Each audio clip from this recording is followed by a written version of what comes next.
bila bakat bertembung dengan sistem. Mesut Ozil. Dia bukan tiba-tiba jatuh. Dia cuma tak relevan dalam sistem yang berubah secara laju. Mesut Ozil ni dia bukan pemain yang biasa. Dia jenis pemain yang pikir bola ni lebih cepat daripada pergerakan. Tapi dekat sinilah satu masalah bermula.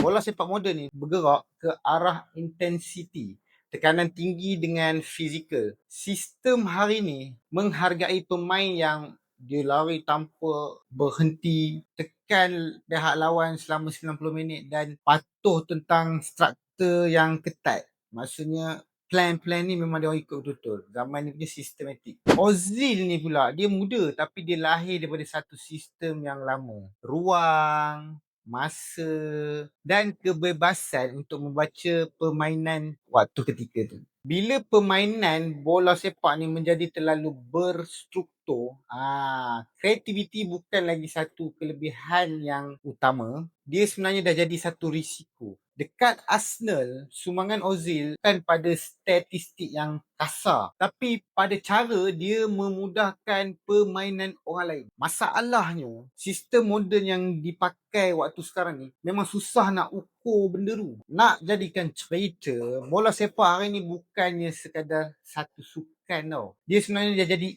ekosistem, penaja, image, politik dan naratif orang-orang awam. So, bila seorang pemain bercakap di luar padang, sistem mula akan bertanya, dia ni aset ke liability? Ozil dia tak rosak. Dia ni cuma tak sanggup nak tukar diri dia dan terus nak masuk dalam sistem yang tak lagi meraihkan gaya permainan Mesut Ozil. Dalam dunia yang bergerak ke arah seragam, pemain yang terlalu unik ni dia dah jadi berisiko untuk ditolak keluar. Jadi, kisah Ozil ni bukan satu kisah kegagalan individu. Ini kisah yang berlaku bila satu bakat yang unik bertembung dengan sistem yang sedang berubah.